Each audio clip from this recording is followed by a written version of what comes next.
The girl in the black veil appeared only when the city forgot how to sleep. And every man who followed her shadow disappeared before sunrise. Rain fell over the silent streets of Dubai like shattered glass. Midnight lights reflected across empty roads while the tallest towers stood like kings watching over secrets nobody dared to speak aloud.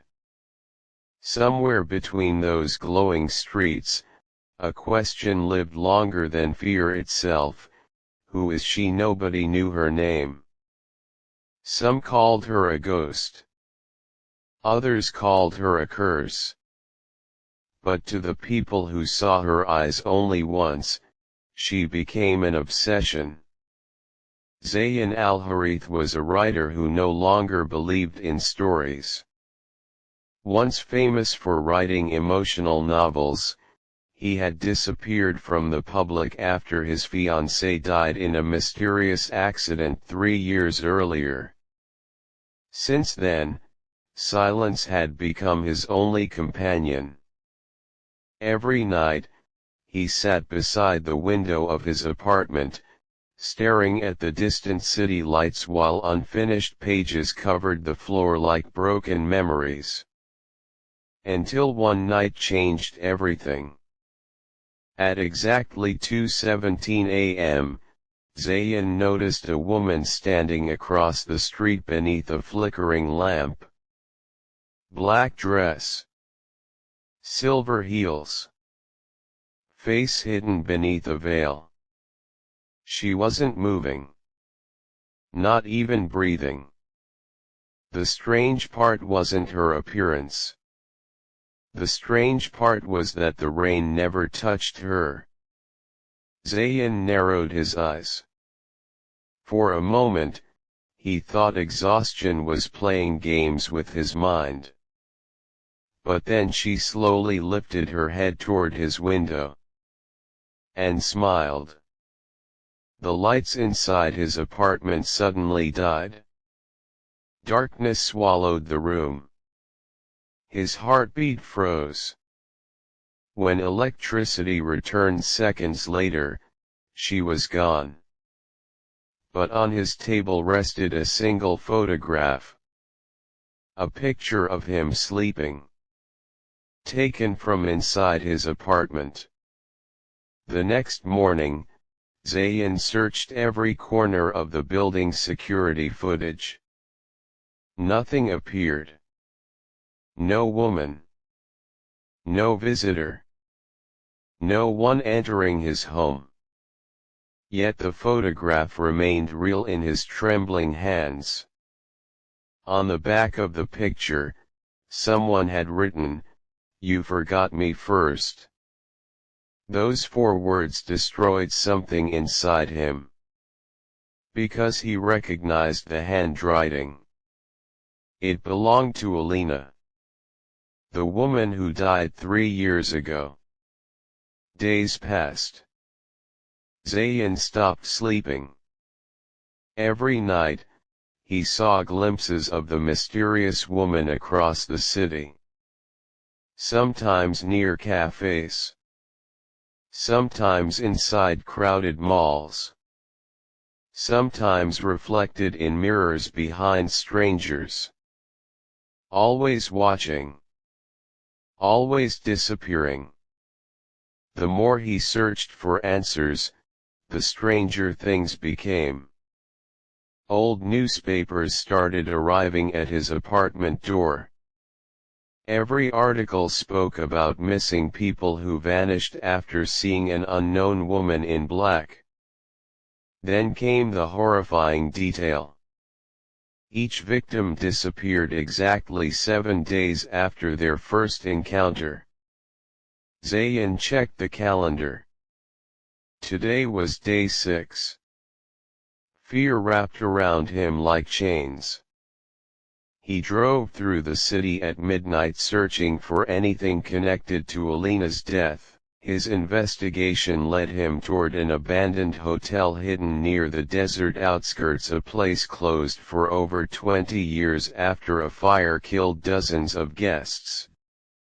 Locals believed the hotel was cursed. Zayn entered anyway. Dust floated through the air. Burned walls whispered with silence. Broken chandeliers hung above him like skeletons of forgotten luxury. Then he heard footsteps. Slow. Elegant. A woman emerged from the darkness wearing the same black veil.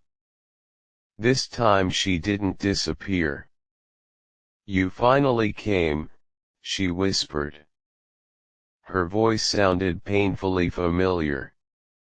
Zayn stepped closer. "Who are you?" The woman slowly removed her veil. And the world stopped breathing. It was Alina. But not the Alina he remembered. Her eyes were colder now. Empty. Like someone trapped between life and death. Zayn stumbled backward. "You died." Alina smiled softly. "No," she said. "They killed me." The walls around them suddenly trembled. Old hotel lights flickered alive one by one.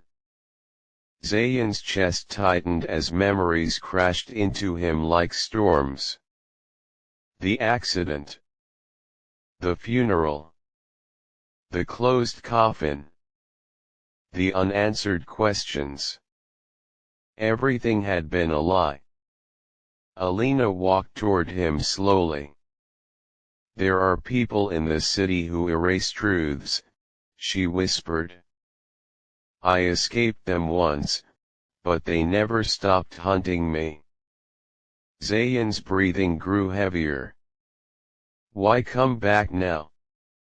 "Because they're coming for you next." Before he could speak again, loud footsteps echoed downstairs. Men. Armed. Searching. Alina grabbed his hand and pulled him into the darkness of the abandoned corridors. The hotel suddenly felt alive, as if every wall carried hidden secrets waiting to bleed. Gunshots exploded behind them. Glass shattered.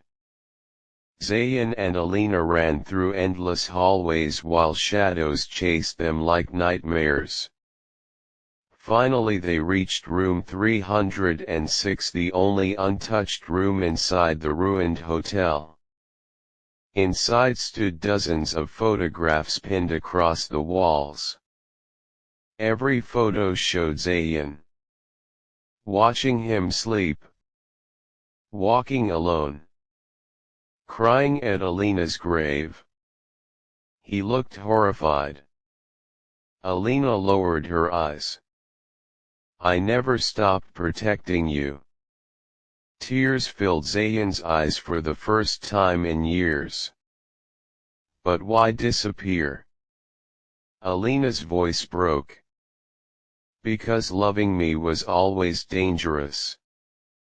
Suddenly the hotel speakers crackled alive.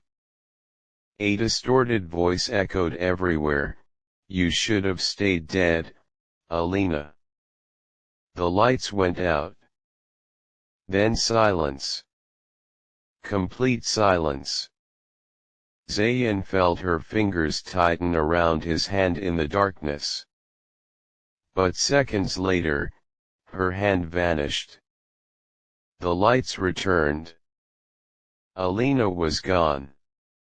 Only her silver necklace remained on the floor beside him. And written on the mirror in fresh blood were the words, "She was never running from death. Death was running from her."